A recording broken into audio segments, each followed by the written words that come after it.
Well, greetings and welcome to your Sunday premier political show, Inside Politics. We're back with a bang after a while. Join us as we evaluate the latest governance and political developments happening in the country. And as always, we cherish your feedback back at home. So feel free to plug into the conversation on X. That's at KTN News, at the Jesse Rogers, and at the Emmanuel Tor using the hashtag Inside Politics. Once again, welcome to Sunday's premier political show, Inside Politics. I'm Jesse Rogers. Welcome to the broadcast. Before I introduce my panelists on the round table, let us cross over to my colleague Emmanuel Tor for the latest on the political intrigue. Good morning, Tor. It's great to see you. I know it's been a cold, rainy week. I hope you're well. I'm well, and I hope you're well too, together with a panel that is already ready to have us dissect the world of politics and bring you the incisive and deep dive analysis of what we expect in the week to come and the week that has already ended. And we start with a topic that has been circulating across social media and, of course, other media platforms, and it is that flood situation that has flooded the politics of the country, including the questions that have been raised by the Azimio la Umoja One Kenya leader Raila Odinga, he has said that the government is not able to contain the situation, and so far 219 people had been confirmed dead by 12 p.m. yesterday. And this has affected the opening of schools. There's been a total closure, and the government is saying it will only open when it is safe to do so. And of course, we're waiting to see whether the government will, of course, come up with that way to, of course, handle the situation and see where the rain started beating us in terms of the governance and leadership in the country. I remember Raila Odinga had on Friday starred the hornet's nest by saying that the driver of this country, that is President William Ruto, does not know where the wheel is, the steering wheel is, and that has really opened a can of worms for him with some of the leaders, both majority leaders from both houses, saying that he needs to check his language because he's gunning for that top job at the AUC. And something else that also took center stage is the Linturi impeachment. The CS for Agriculture, Mithika Linturi, is under fire and is facing an impeachment motion where at least 149 members of parliament supported the impeachment bid against 36 who opposed the bid. And we're waiting to see whether the 11-member committee that was formed will come up with a decision. Remember, this is the decisive week that we are getting into, where those members will have a say, and they'll be inviting the CS to come and defend himself before the committee reports back to the House within 10 days. Remember, it's about 3 days gone, and we have 7 days to go. So it's a rush against time while Parliament is also on recess. Something else that also took the headlines is Gachagwa's reprieve. We have seen the Deputy President who has been under siege of some sort from within the party, with the leadership deciding that they were going to amend the constitution of the party, creating the office of the Deputy Party Leader and 2 assistants. So this means that Gachagua will now have 2 assistants, unlike the previous idea where there were 3 deputy party leaders. And so we'll be looking into this to see what impact will that have, including the folding of political parties, where the former party leader of ANC, Musalia Mudavadi, was supposed, according to reports, was supposed to join the party, the governing or the ruling party. Something else that also covered the headlines with the change of guard. We saw the new Chief of Defense Forces, General Chaska Hariri, taking over the reins after the death of the late CDF General Francis Ogola, who died in a helicopter crash in Sindar, Elgeyo Marakwet County. And we also saw the historic appointment of a service commander who is now going to take charge of the Kenya Air Force, that is Major General Fatuma Ahmed, who is the first ever service commander from being a woman. And lastly, that's something else that also captured the headlines was the IBC bill that was passed paving the way for the creation of 9 commissioners and, of course, having a conclusive and ready commission that will be taking charge of affairs in the country. So, Jesse, that is the march we had. And I had an interview earlier on with some of the leaders in Parliament that we'll be discussing later on. Over to you, Jesse. Well, thanks, Sto, for that breakdown of the week's top developments, at least politically, and matters to do with governance. And what a week it has been. So let's get right into it. Allow me to introduce my panelists joining me in studio. I'll first start with the lady in the group. Mind you, this week has been historic as we saw the swearing in of the Major General who's leading the Air Force. Thank you so much for joining us on this historical week. We're joined by Ambassador Esther Waringa. She's the CEO of the Public Service Governance, joining us in her capacity as a governance analyst. Karibu sana. Thank you so much. Good morning, viewers. And thank you for your time. We're equally joined by Brian Higgins Mbogwa, who is the Deputy Executive Director at the ruling party UDA, and he's equally the head of elections at the party. Karibu sana. It's great to have you with us. I know you've had a busy week with the party primaries and whatnot. We're looking forward to more information on what UDA is doing so far. We're equally joined by Professor Fred Ogola, who is not a new face to the show. Karibu sana. Always a pleasure to have you with us, strategy and governance expert. Thank you very much, Jesse, and thank you very much, our viewers, for joining. I know it's a Sunday, but nevertheless, this is what moves this country. Definitely. So let's get right into it. And I'd like us to start with the hot news of the week, all to do with Linturi's impeachment motion. And it has been a long time coming, bearing in mind the clamor that has been around the fertilizer scam in the country.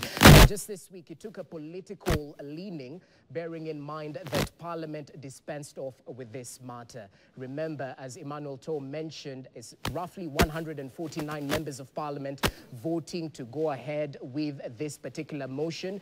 Remember, since Thursday, that particular special select committee has 10 days to look into the details that are forthcoming around the fertilizer scam and make an informed decision, which they'll bring back in terms of a report to the floor of the House, and they will canvass the Linturi impeachment motion.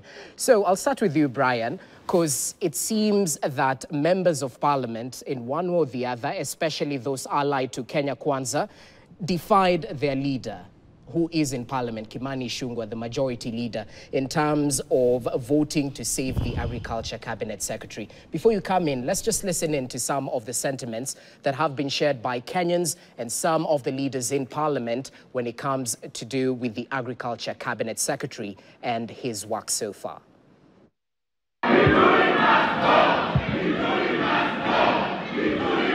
Order! Mlituahidi ya kwamba wakulima watafaidika kutokana na mipango ya serikali. Lakini mipango tunaiona saa hii, sioni kama ni mipango ambayo inaweza weka mkulima motisha wa kuendelea kufanya kazi. Kama wakati huu hatujapanda na mvua inaendelea kunyesha, tutafanya nini? Na tutakuwa na njaa tu.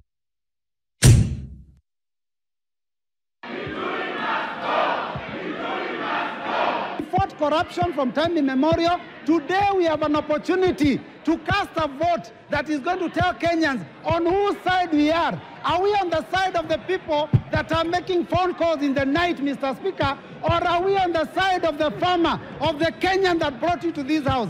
Kenyans, watch your member of parliament and how they vote. Those that vote against this bill are people that must go home. 2027 is coming. You will go home if you vote against this bill. Let us vote in support of Kenyans.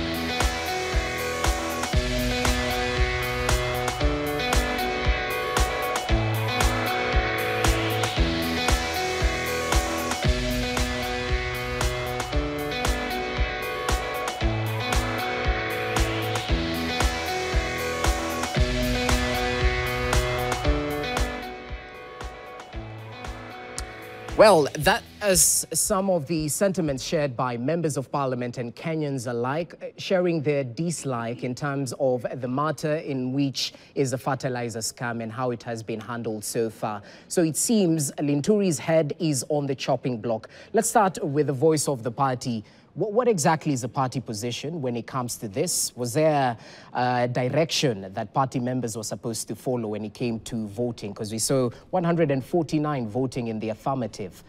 Yeah. I think, just to clarify, the UDA party is a very consultative party. And whenever we take the party position, it goes to the respective organs. In this case, the PG. There was no PG called, so there was no party position on Linturi's impeachment. Members of Parliament are independent when they are discharging their duties, and they are expected to act as such. So on this impeachment motion, there was no party position on it. Okay, yes. That's definitely noted. And perhaps let's listen in from the Prof so far, because we've seen this matter being dispensed in the public gallery, Kenyans adding their voice to the ongoing debate around the fertilizer scam. Who exactly is responsible? Where should the buck stop? I know the investigative bodies, including DCI, where he was summoned, and the parliamentary committee is looking into this matter. But according to your analysis, where exactly should the buck stop? Yeah, thank you very much, Jesse. And I'm very happy with what Brian has said, that there was no party position on this. And I can tell you, the appointing authority is what we should be focusing on.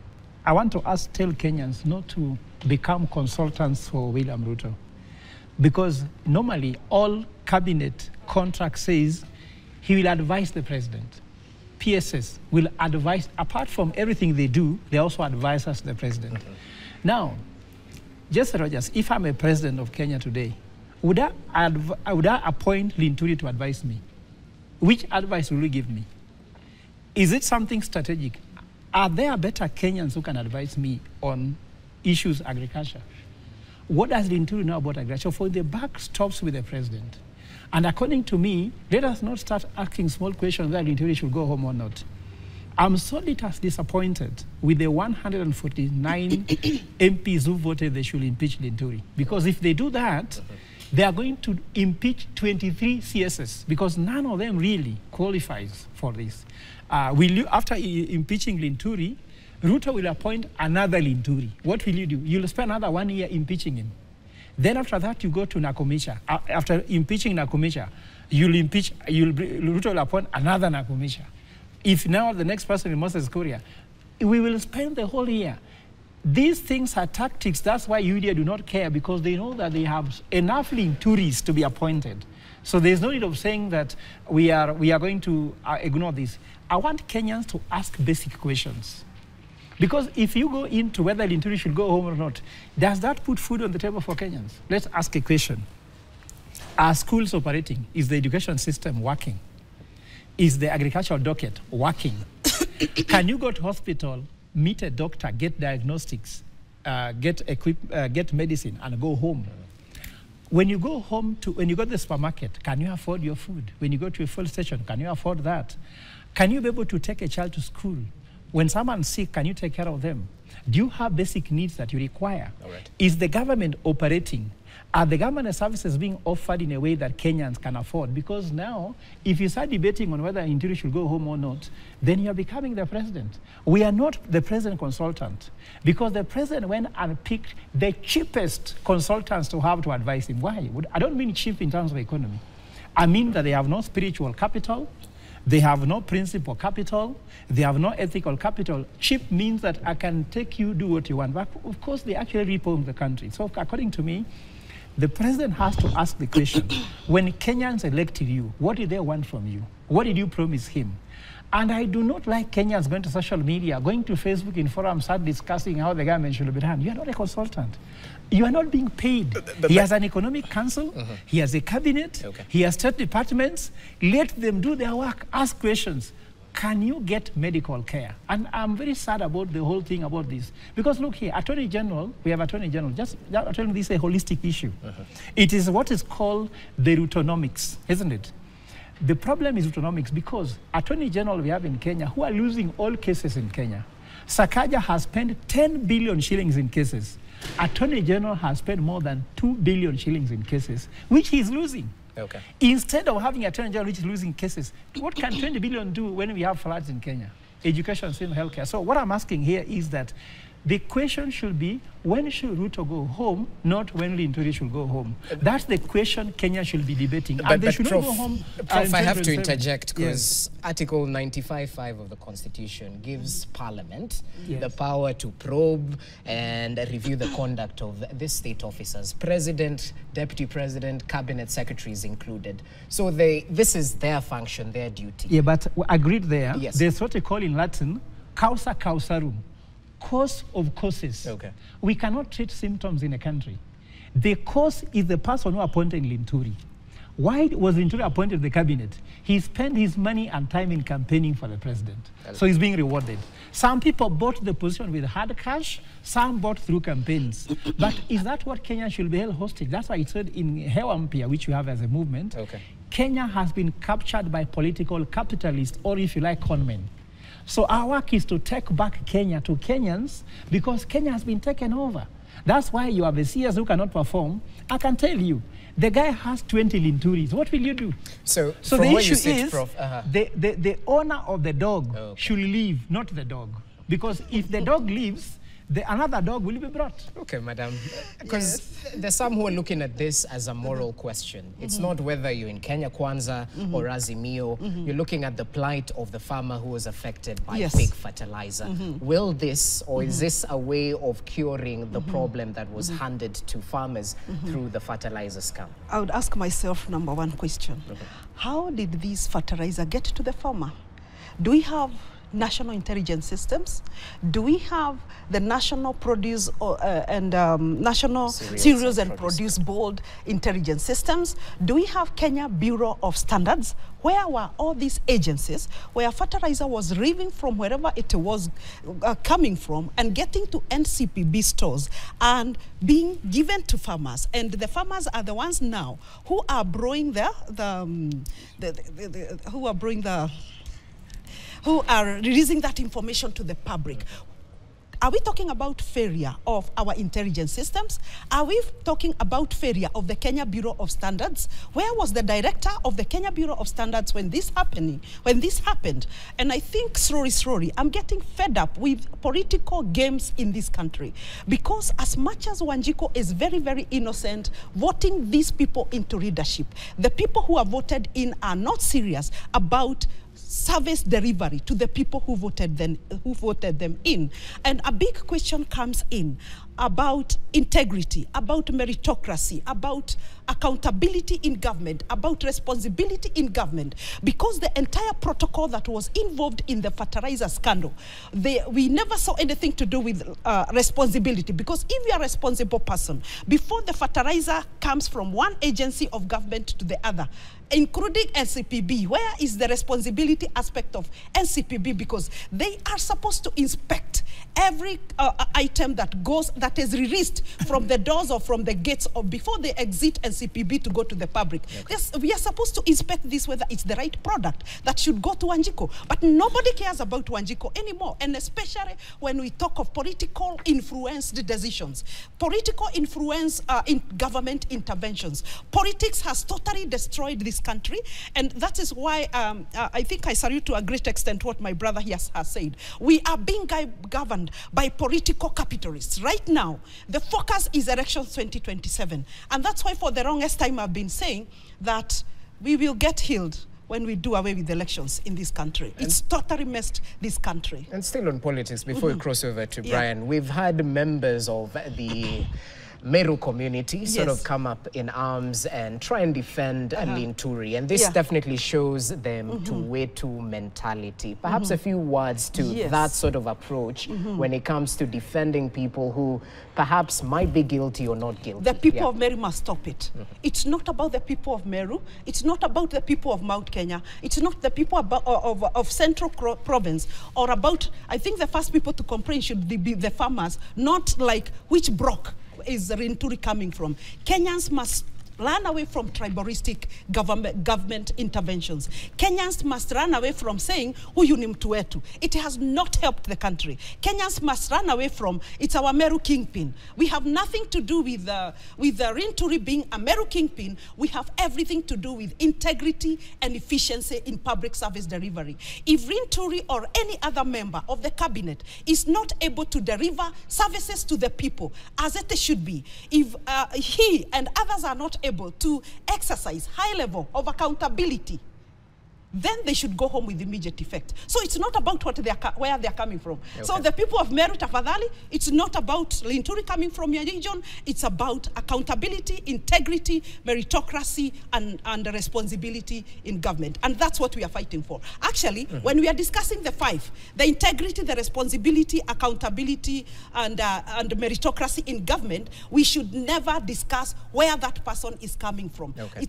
It's a high time we run away from these regional kingpins and my people and our man and all this. It has not helped the country. We are about to give the country a total new paradigm shift. Okay. And they fail to deliver, we are ready to take it up. Thank you. Brian, before you go to Brian, it will take 1 second. Let me add, because then Brian can answer. Okay.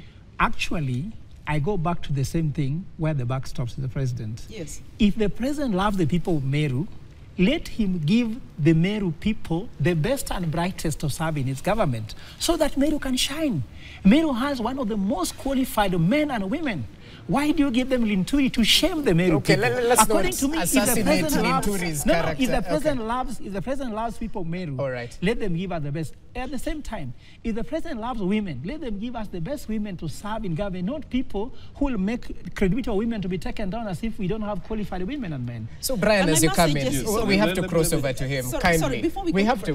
Very important for the nation. Very important for the nation. He has to speak. Just hold on to Granted. Okay. Yes. So Brian, because Prof raised an issue about the type of appointments that were done by the president at the cabinet level.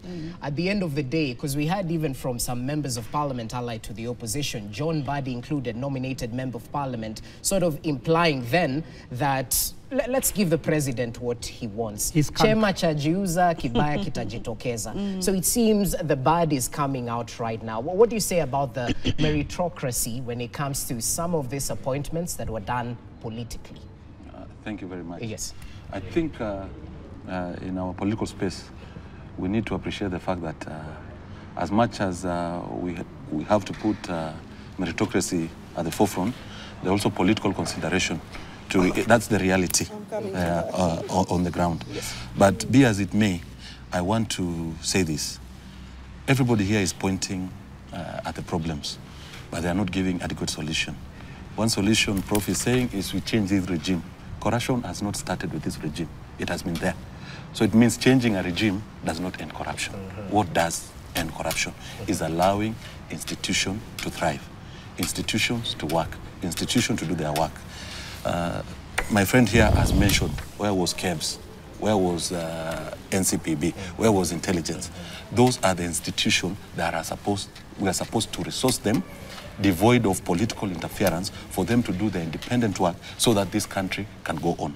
If it becomes a one-man show that the president is not mandated to fight corruption, by the way. It is not his work. They are independent institutions which are supposed to do that.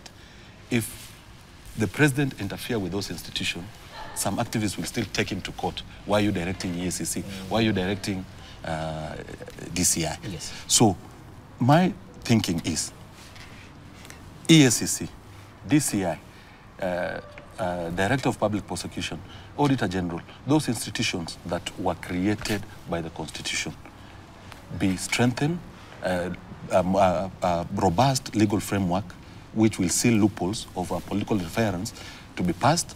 Yes, it will require political goodwill.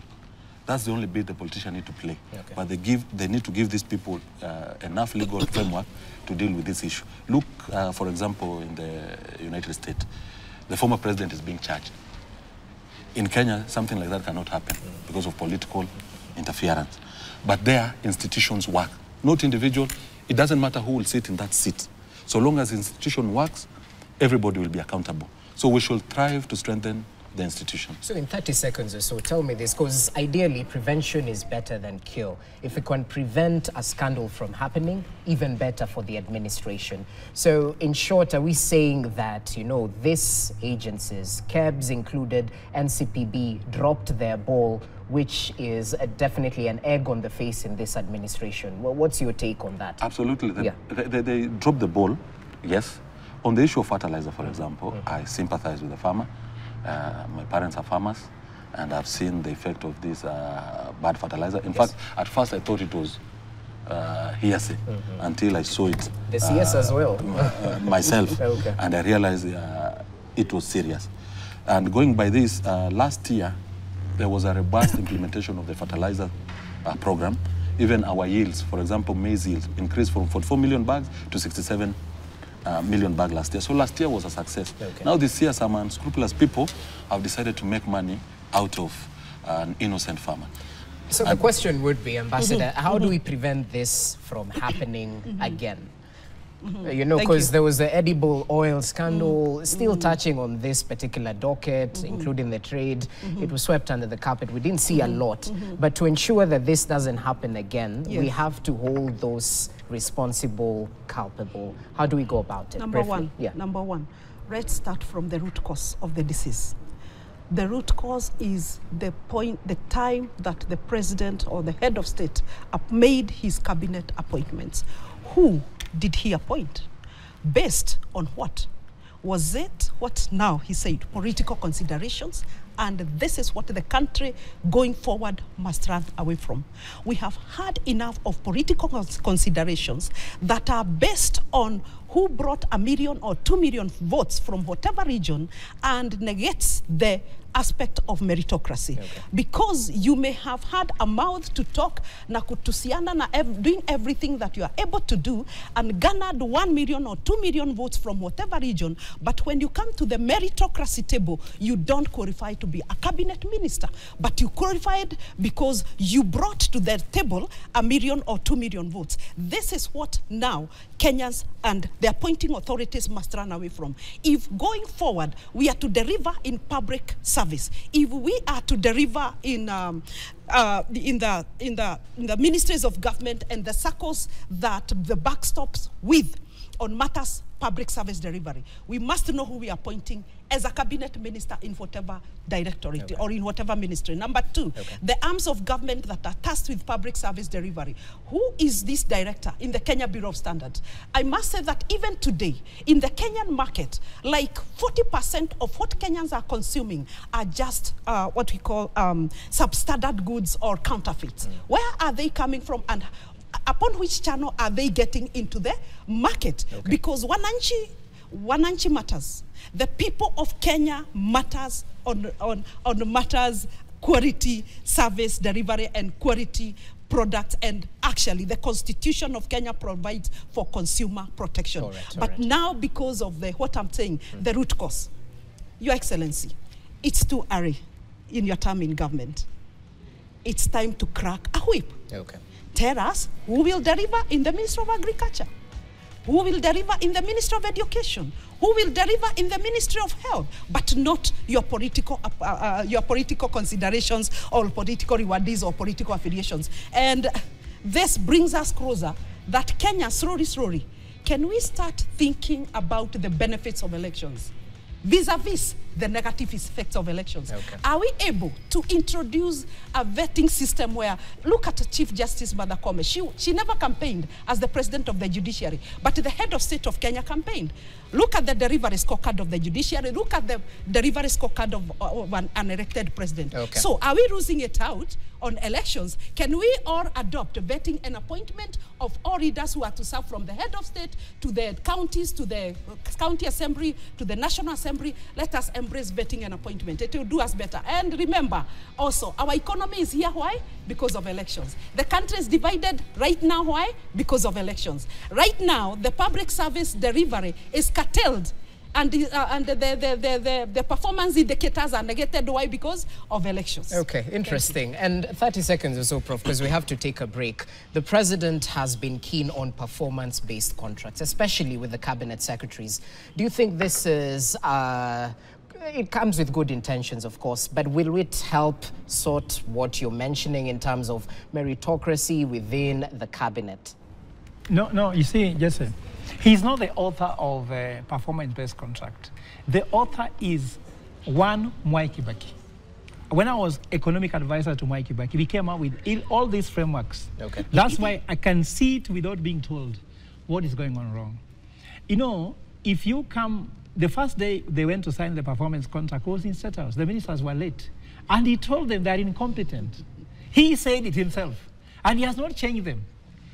Just say, if, for example, the head of KTN knows you are incompetent and he gives you to anchor this show, it means he's not honest. So we cannot be complaining about what we know. He knows he appointed incompetent team, and why did I choose them? Because he can manipulate them. And I can tell you, my brother, there is a shadow minister to every CSUC. For example, who is stealing money in agriculture? The scandal in agriculture is Sudi, Farouk, Kibet, those people. Okay. The people making money. Listen. No, if you cannot substantiate, you know how it goes. You know how it goes, Prof. There's a dossier by the person who was mentioned this. Muindi was given a contract. He said it was around 200 million shillings. Later, he saw being paid 1-point-something billion shillings. People have not interrogated that thing. What I'm trying to say here is that when you see Linturi on the cross, just like Jesus was on the cross, it is not Jesus' sins that have made Jesus to go to the cross. There is somebody on the cross on behalf of others. Okay. So according to me, what I'm trying to say here is that the president has to know Linturi do not have to carry a cross which is not his. If you look at Sakaja on the cross, Sakaja is overtaken by people making money because who is supplying the vehicles that are doing the garbage collection in Nairobi County? It's not Sakaja. So what I'm trying to say here is that Kenya has been captured. I want to respond because he says something very important. We have to take a break. Institution you are talking about should be dealt with. We have institutional capture. They cannot investigate anything. No investigation will ever tell Kenyans the truth. Whether it is about, whether you talk about the issue of Auditor General's report, they are always there telling us in glaring numbers what is wrong. Budget controller, we know everything. So what can you do if you are being told we are budgeting for corruption in live television and there's nothing you can do? Let's take a short break on that particular note, Prof. And even as I sort of distance ourselves as KTN from what is just mentioned, because we definitely have to substantiate these claims at the end of the day. If you call upon me in a forum, I'll bring you the documents. I have them. Well noted. Because see, I'm a professor, I'm a scholar. Well noted. We don't mention just things for the sake of it. We can give you evidence that this is where money is going. Let's take that short break. As we come back, we'll shift focus to matters party primaries, because mind you, the ruling party UDA has held its first phase of the scattered grassroots elections so far. It began late April, and we just want to highlight what exactly is happening within the parties. ODM postponed its party elections due to the floods, or is it? We'll take a short break. We'll be back.